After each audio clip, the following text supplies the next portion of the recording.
centrale, RN numéro 1. Ça fait 15 ans que cette route est sous concessionnaire chinois. Je dis bien 15 ans. Posez-vous la question, les fonds que génère la route RN1 ont déjà construit combien de kilomètres ailleurs? Combien de kilomètres ailleurs?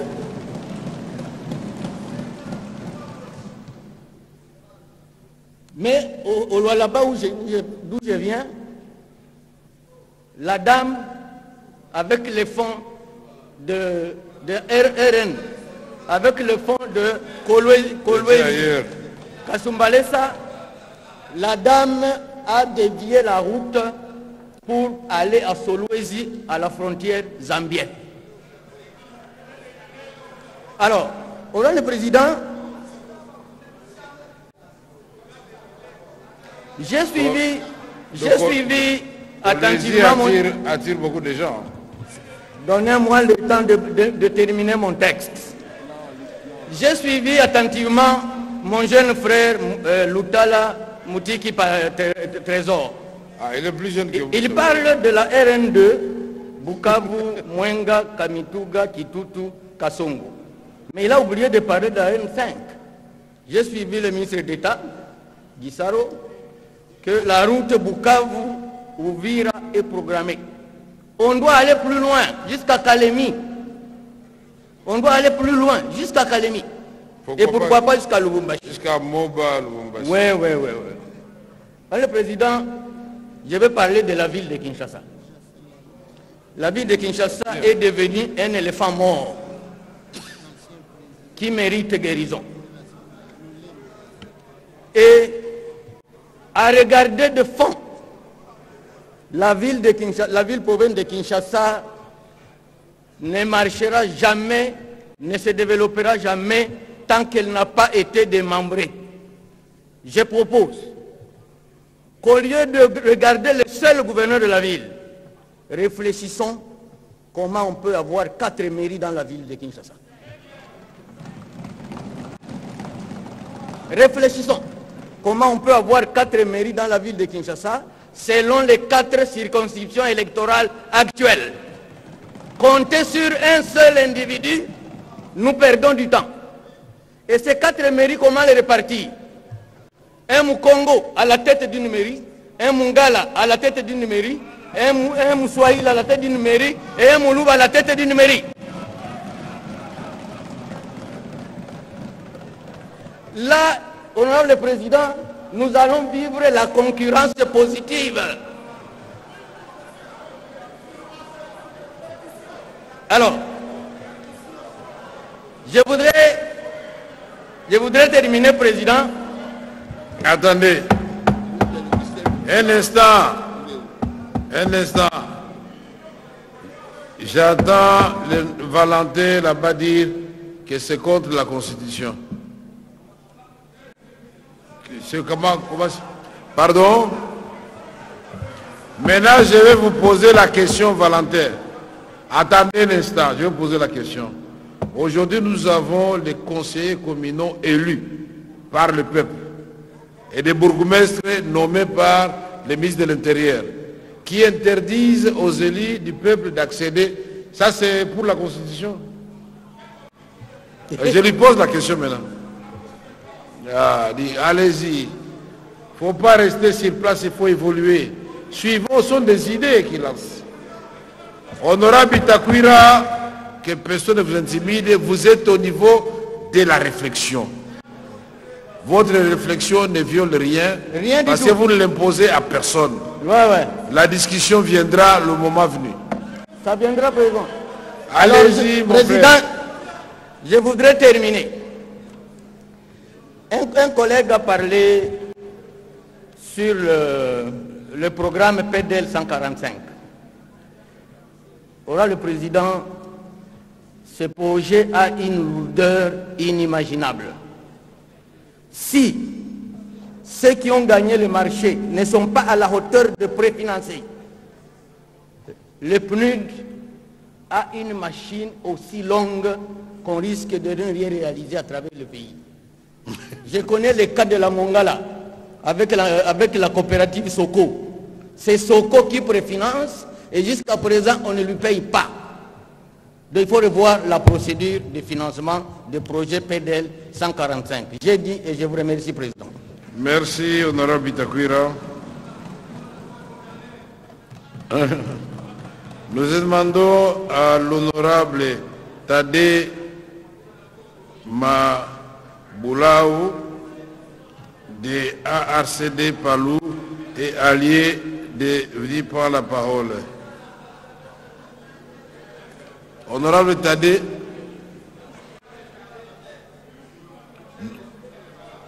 il s'est excusé.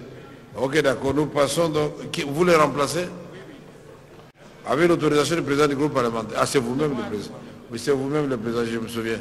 Alors, il ne faut pas oublier de parler de Kwango, sinon le deuxième vice-président va vous en vouloir. Merci, président. Le professeur Mbosso, oui, c'est vrai. Je peux? J'ai traduit tout ce qu'il me dit à voix basse. Il dit que vous parlez de Kwango en bien. Merci, honorable président, pour la parole. Honorable président, je vais commencer par vous assurer notre soutien. À moi? Parce que, oui. Merci, mon frère. Et avec votre bureau dans l'ensemble, parce que vous commencez à redorer l'image de l'Assemblée nationale et vous commencez à nous réconforter parce que je viens de recevoir les appels faut nous aider à de ma population de Kibombo. Ils disent que hapa njo tunaona ke munanja kutumika kazi. Ah, merci. Voilà. La législature passée, nous étions comme d'habitude 500 députés, mais après les élections, nous sommes revenus qu'à 140. Et les ministres qui sont partis aux élections, ils ont été élus à 90% à cause de notre complaisance. Si vous continuez comme ça, honorable président, à activer les initiatives de contrôle parlementaire initiées par les députés, nous allons toujours vous soutenir et que à la fin de cette législature, la population congolaise va sentir que nous avons envoyé les gens qui nous ont défendus. Nous remercions les collègues qui ont posé les 4 questions, donc les questions à nos 3 ministres. Et ces 3 questions, donc ces 3 initiatives parlementaires ont des corrélations. Si je prends le projet de 145 territoires, c'est un projet que nous avons commencé la législature passée. Mais nous avons eu des problèmes parce que nous sommes allés à la base et nous avons informé à la population qu'est-ce qui sera fait. Chez moi à Kibombo, on va construire les bureaux du territoire. On va construire le centre de santé de tel endroit. On va construire telle école, tout ça. Jusque pendant la campagne, la population ne voit rien. C'est nous qui sommes visés. C'est comme nous sommes en train de vulgariser le problème de la couverture santé universelle. Alors, si nous continuons à vulgariser et que les gens ne voient rien, c'est nous qui serons pénalisés et beaucoup ont raté leur siège à cause de ce projet. Je crois que le VPM doit d'abord tirer la leçon de ce qu'ils ont fait, parce qu'il est ministre du plan. Quand on fait la planification, on tient compte aussi des risques et des priorités. Il y a des collègues qui ont bien parlé ici, qui ont dit que ce projet n'a pas eu de l'impact parce qu'ils n'ont pas associé les députés nationaux. Et lorsqu'ils ont commencé à planifier, ils ont associé les députés provinciaux, les administrateurs de territoire, tout ça, qui ne vont pas les évaluer. Alors maintenant, le problème échauffe parce que nous sommes coincé. La première phase qui devrait se terminer en 2023 n'a pas abouti. Lorsque le ministre lui-même, il a été sincère, il a dit que la première phase avait 4 composantes. Et dans les 4 composantes, nous sommes à la première composante qui est au niveau de moins de 30%. C'est pourquoi les collègues ont eu l'initiative pour qu'ils viennent nous éclairer ici. Qu'est-ce que nous recherchons, honorable président? Nous voulons qu'à la fin de ces débats, qu'il y ait une recommandation par rapport aux projets qui ne sont pas encore achevés, parce qu'il a tous les tableaux, là où les projets sont achevés, là où ils ont inauguré, ils ont fait la réception des ouvrages, là où les ouvrages sont terminés mais ne sont pas encore équipés, que le VPM nous donne un plan opérationnel, que notre commission permanente, si vous désirez, à défaut de créer une commission spéciale, où il y aura les délégués, donc les députés de 25 provinces qui sont concernés par le PDL-SA 45 territoires, pour que nous puissions faire le suivi, comme venait de dire l'honorable Bitakwira. Lorsque vous exécutez des projets, il faut qu'il y ait un timing.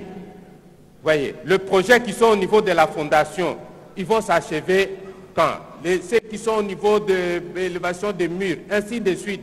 Parce que chaque député, il connaît l'état d'avancement des projets de son fief électoral.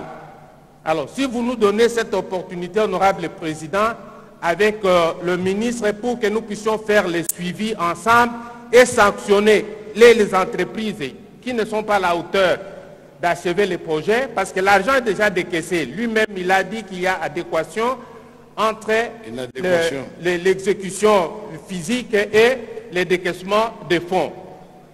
Donc, tout ça, nous devons faire le suivi pour que nous puissions être rassurés. Donc, pour moi, la recommandation, c'est de nous donner l'opportunité par rapport à l'exécution, parce que nous n'allons pas passer à la deuxième phase de PDL-SA 45 territoires sans que nous puissions achever la première phase. Donc, qu'on fasse une commission spéciale où, si ça vous plaît, que la commission, notre commission permanente de suivi et évaluation puisse se mettre au travail pendant un timing pour que nous puissions avoir un document que nous allons faire le suivi pour que la première phase se clôture et que nous puissions nous frotter les mains si les ouvrages qui ont été prévus sont achevés, honorable président. J'ai dit. Merci beaucoup, honorable Tadé. Merci beaucoup. Très bonne recommandation. Tunda. Comment ça? Oui, Tunda, oui. Ah, vous avez remplacé Tadé. Merci. Votre recommandation est bonne. Donc la commission permanente aménagement du territoire peut examiner le dossier d'abord au niveau de la routine ici à Kinshasa, au vu des documents que les vice-premiers ministres et ministres du plan pourront mettre à sa disposition, élaborer des thèmes de référence qu'on pourra ensuite confier à la commission qui ira faire le contrôle sur le terrain. Vous avez raison, on doit frapper les entreprises qui ont pris l'argent de l'État sans avoir travaillé. Au moins, le ministre peut nous donner une indication, on frappe, puisque si on laisse cette tâche au ministre à lui seul, ça risque d'être compliqué. Son prédécesseur peut lui mener la vie d'y repense. Ok, nous avons alternative divine, honorable Gilles Maté. Il est là ou sans objet?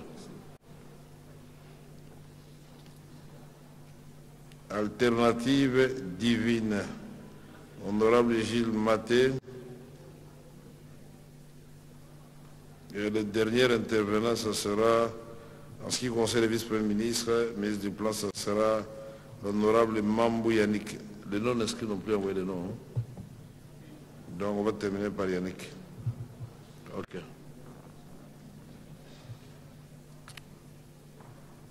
Vous avez la parole, honorable.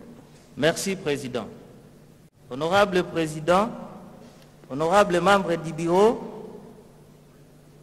députés, chers députés, nous avons nous avons deux questions à poser au vice-premier ministre, ministre de Plan. Nous allons d'abord brosser une situation qui est anormale par rapport au PLD 145.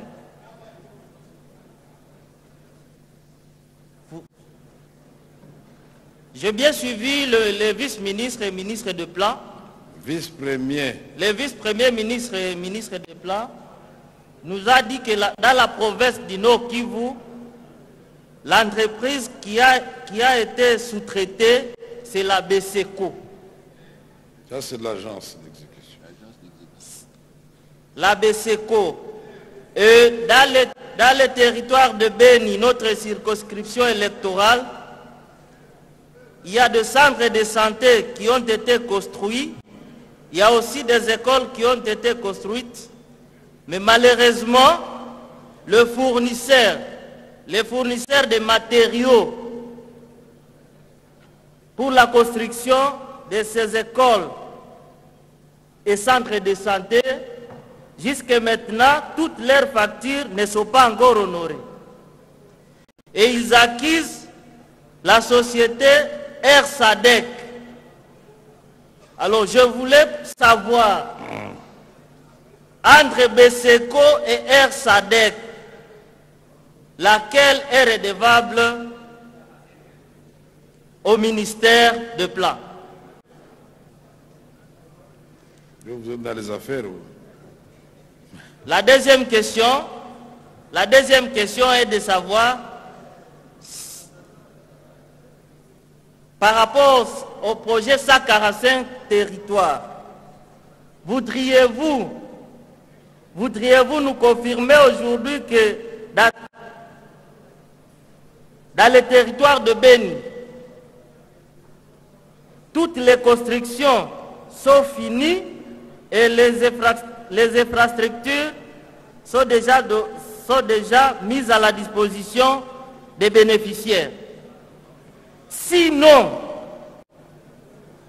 à quand seront-elles données aux bénéficiaires?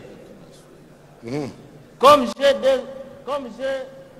je vais intervenir deux fois, honorable président, je voulais directement vider parce que la deuxième intervention, ça sera par rapport au ministre de Mines.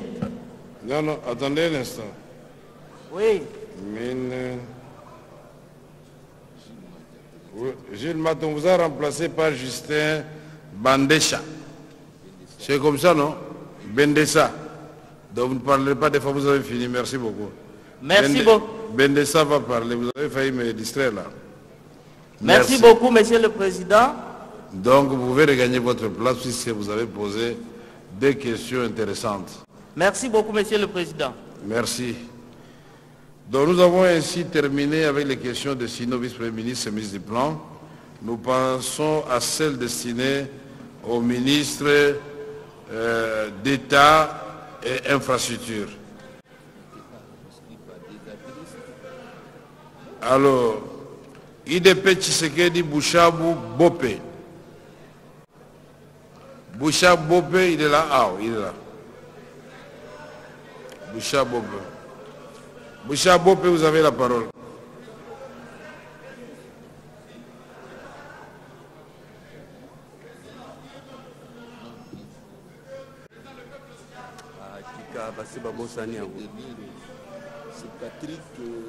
Ah non, Bouchabou. Président. Il a raison. Le dernier intervenant, c'est le peuple souverain, Patrick Salomon. Non, remplacé par honorable Mambou Yannick. Je vous ai appelé à un moment donné, vous n'étiez pas là. Ouais. Vous avez raison, excusez-moi. Merci, honorable président, pour la parole. Vous avez demandé vos examens. Vous voulez donc que tout le monde sache que vous faites une faveur alors. Et nous souffrons d'attendre et d'être patients toutes les fois que nous avons des interventions. Merci, honorable président, honorable membre du bureau, honorable député et chers collègues.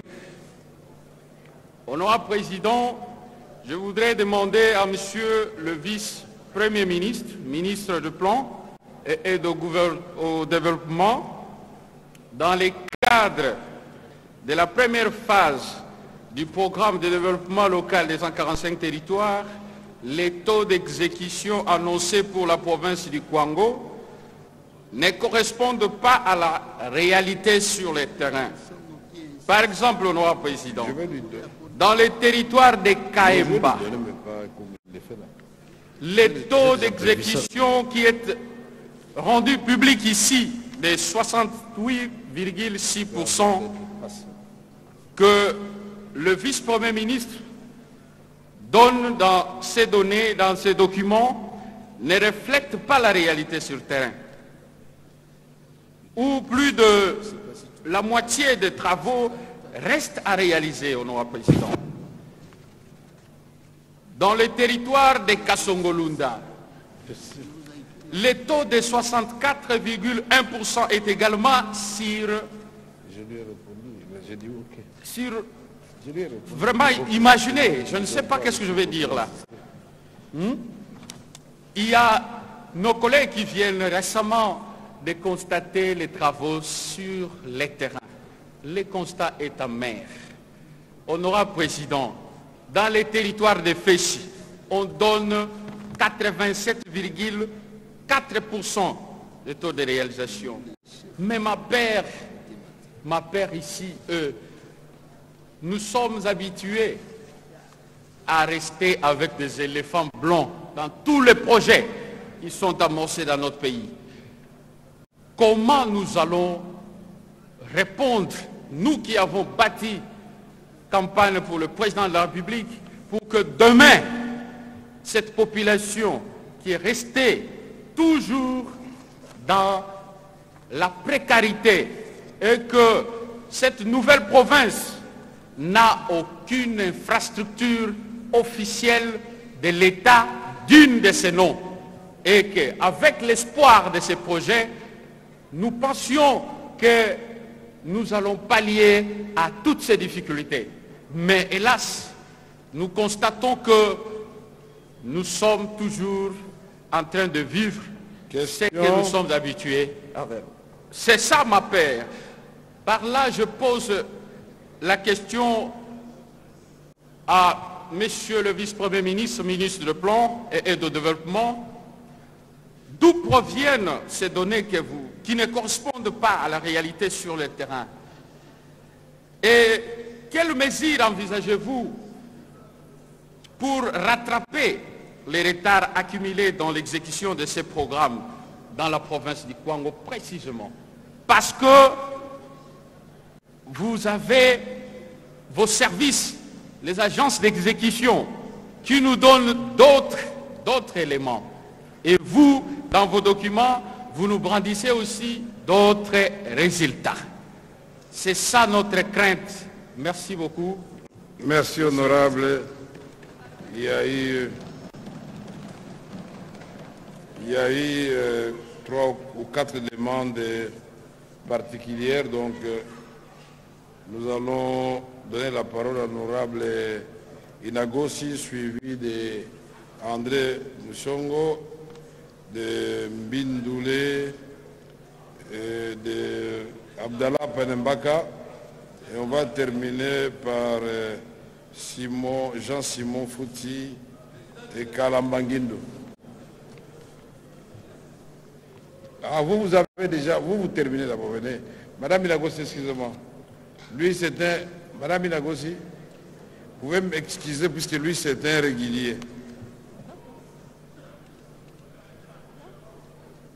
Après lui, vous prendrez la parole, suivi de...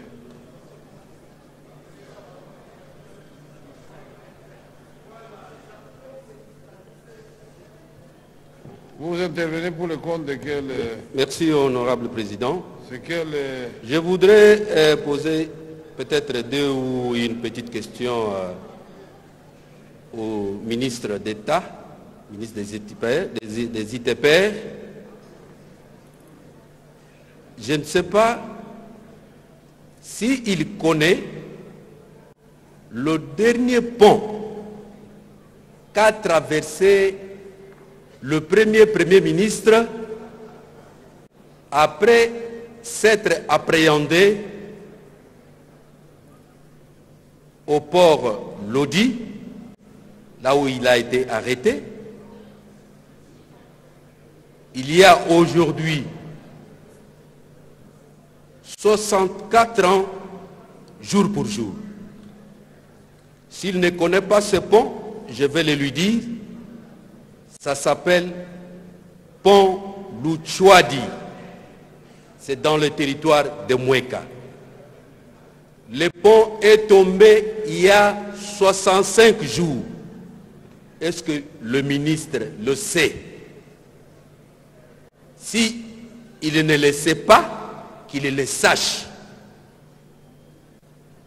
Une autre question. Monsieur le ministre, vous étiez avec moi à Chikapa. Jour pour jour, 3 ans. C'était au mois de novembre. En 2021, vous veniez inaugurer le pont à Chikapa. Et vous avez pris la route. Mais avant de traverser le pont Love, n'avez-vous pas remarqué que la route est complètement détruite et qu'il reste une petite partie de la bande à Bondo? Merci beaucoup, honorable. Mais vous avez vu. Mais pourquoi vous avez une telle mauvaise foi pour ne pas réparer cette partie de la route?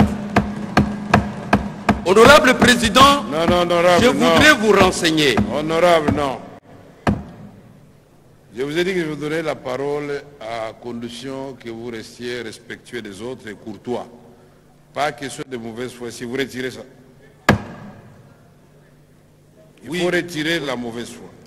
Je retire, Monsieur le Président. Honorable Président, je demande au ministre qu'il avait lui-même vécu. Mais là, quelle est la question, mon frère? Oui, mais pourquoi il tarde d'arranger cette partie de la route? Voilà, il a enregistré. Autre question? C'est ça la question. Parce qu'il a vécu lui-même. Pour votre gouvernement, honorable Président, permettez. Non. Il y a une année, mon véhicule a failli se renverser dans le ravin. Vous au moins vous en avez, mais la population n'a pas de véhicule. Vous avez déjà posé la question. Je sollicite votre indulgence, Monsieur le Président. Toujours pour la même question là de Bondo. Honorable Président, je sollicite votre indulgence. J'accepte qu'il y a votre collègue Kachongo qui attend aussi pour venir enfoncer le clou. Il est de la même province, de Kasaï. Oui, j'ai une autre petite préoccupation, Président. Je sollicite votre indulgence. Ok, j'accepte. Allez-y. Il s'agit de peuples autochtones. Moko ezaïna bakolo nango. Il y a solo, constitutionnellement parlant, nous tous sommes des Congolais. Mais historiquement parlant, il y a le peuple qu'on appelle le peuple autochtone, qu'il faut respecter. Il n'y a qu'une seule école qu'on doit construire pour le peuple autochtone. J'ai sollicité votre indulgence, honorable Président. Je voudrais adresser cette petite question au ministre du Plan. Le peuple autochtone se trouvant dans le territoire de Moueka a une école qui a été sélectionnée pour être construite. Jusqu'à ce jour, depuis qu'on a déposé le sable et les caillasses, rien autre n'a été fait. Et l'école s'appelle, le ministre peut noter, Epé Batwa Kadimba. C'est l'école appartenant au peuple autochtone. Est-ce que peut-on faire plaisir au peuple autochtone? J'ai dit et je vous remercie. Merci honorable Inagossi. Merci honorable d'avoir plaidé la cause des autochtones. Honorable Inagossi, vous avez la parole. Et que l'honorable André Mouchongo se prépare. Comment va lui? Qui a dit ça là-bas? C'est Balthazar, oui. On a une accord si vous avez la parole. Merci beaucoup de la parole, honorable président. Permettez-moi aussi de vous féliciter pour avoir inauguré cette série de redevabilité des membres du gouvernement vis-à-vis de la représentation nationale et commencer par des secteurs qui sont vraiment vitaux. Je vais m'adresser au vice-premier ministre, ministre du Plan.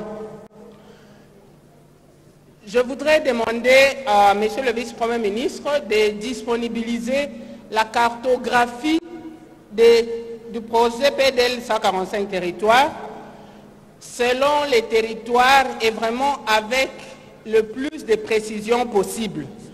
Je ne vais pas dire comme certains de mes collègues qui m'ont précédé, entre ce qui vient de nous être relaté ici et la réalité que nous vivons sur le terrain, c'est un peu le jour et la nuit.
À Isiro, un sac de ciment coûte autour de 30 $. À Bouta, 35 $ ou plus. À Kinshasa, c'est 10 $, ainsi de suite. Alors, quand vous logez tous les ouvrages dans la même enseigne, c'est très difficile d'avoir des résultats parce que les prix sont différents selon qu'on se situe dans telle ou telle autre localité. J'ai parlé du territoire de Niangara, c'est toujours dans les Hauts-Touélé. Aucun ouvrage livré jusqu'à ce jour. Comment est-ce qu'on peut avoir des territoires où les ouvrages, le projet est déjà exécuté à plus de 60% ou 80% et avoir d'autres où il n'y a rien du tout?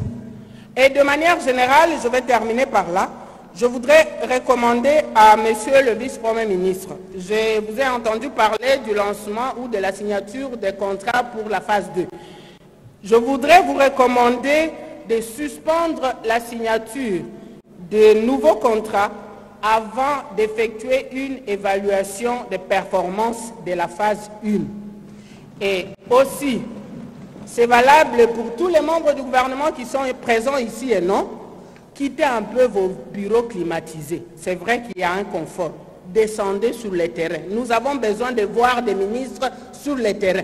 Le terrain, ce n'est pas seulement les provinces immatriculées. Le terrain, c'est aussi les Hauts-Touélé, les Soudou-Bangui, les Bandundu, les Kwango, ainsi de suite. On a besoin de voir les ministres sur le terrain. Au Sankourou, on a besoin de vous voir. Mais quand vous partez, vous choisissez vos directions. Vous pouvez réciter ici, même les yeux fermés, la prochaine destination des ministres qui sont ici. 1, 2, 3, ainsi de suite. Mais il y a 26 provinces, messieurs, mesdames les membres du gouvernement. 26 provinces et toutes les 26 provinces se valent. J'ai posé des questions précises, honorable président. Je voudrais aussi que monsieur le vice-premier ministre, ministre du Plan, me donne des réponses précises. J'ai dit et je vous remercie. Merci, honorable Nagossi, pour vos questions précises. Honorable André Mouchongo, chef des travaux, en voie de devenir professeur. Merci, honorable président, pour votre gentillesse légendaire.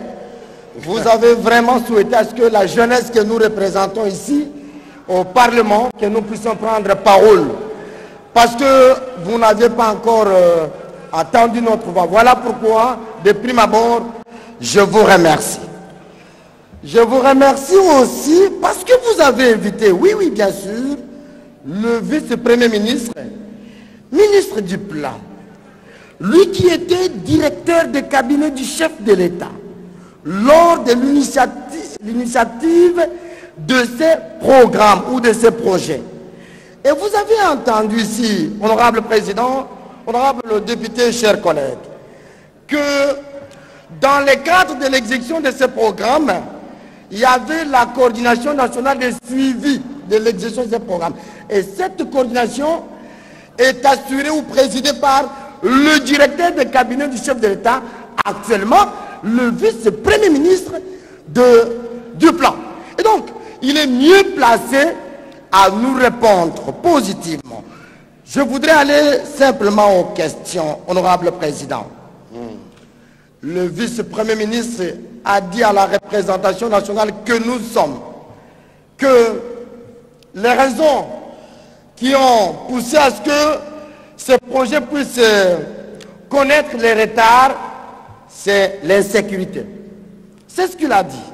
Il y avait l'insécurité, il y avait plusieurs raisons qu'il a évoquées. Mais, monsieur le vice-premier ministre, pouvez-vous me dire qu'aussi chez moi, au Kasaï, à Luebo, à Mweka, à Chikapa territoire, je ne parle pas de la ville de Chikapa, ville de Chikapa n'est pas concernée, à Dekese, chez l'honorable Adrien Bokele, et à Ilebo, précisément au territoire d'Ilebo, secteur sud-Banga, ou l'Epelukodi, l'ensemble des travaux réalisés par le projet où le directeur de cabinet du chef de l'État, à l'époque, aujourd'hui VPM, a confié les marchés, c'est au PNID. Et le PNID a distribué ces marchés aux copains et aux copines. Et aujourd'hui, tous les travaux réalisés dans la province du Kasaï, André, vous me demandez de retirer le mot copine, président. Un instant. Retirez le mot copine. Je retire avec votre autorisation. Merci. Et les travaux réalisés dans l'ensemble de la province du Kasaï, honorable président, c'est à 20%. 20%.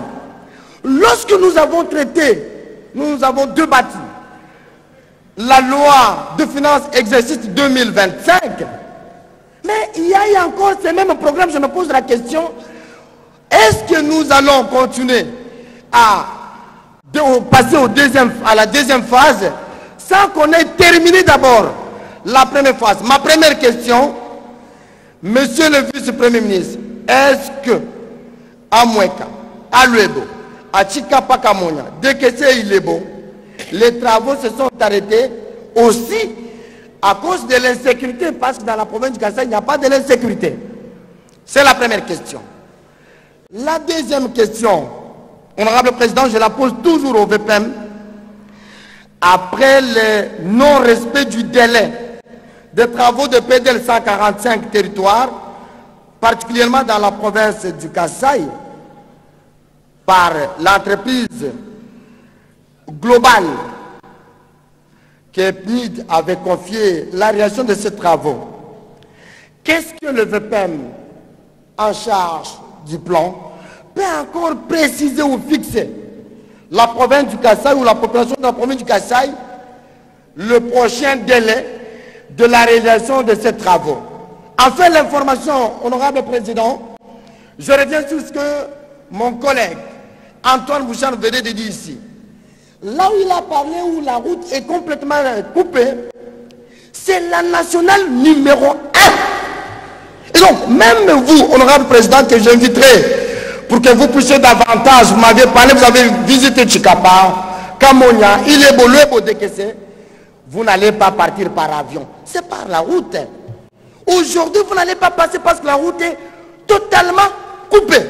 Est-ce que le ministre d'État en charge des infrastructures, est-ce qu'il a cette information-là?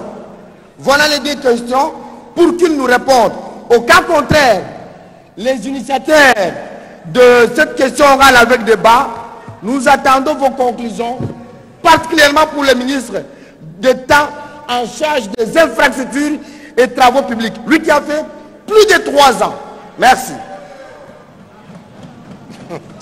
Merci, honorable André Mouchongo. Honorable Mbindoulé.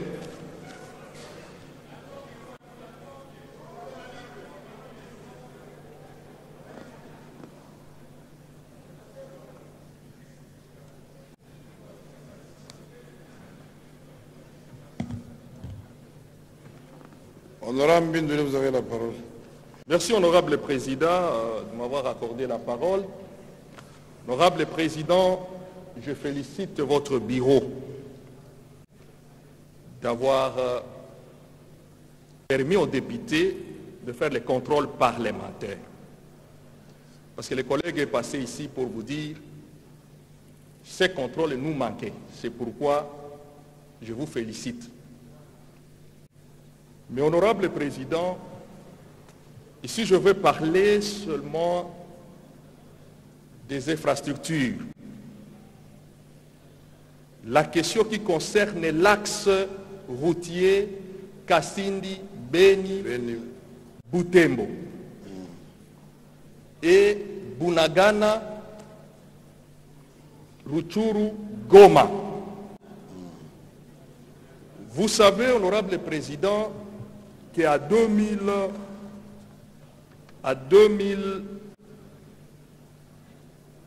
c'était à 2021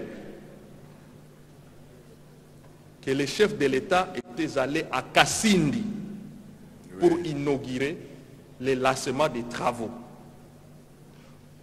pour les 2 axes. Mais on a lancé seulement pour Kasindi et on a laissé Bunagana. Vous savez pourquoi, honorable président? C'est parce que le président rwandais, Paul Kagame,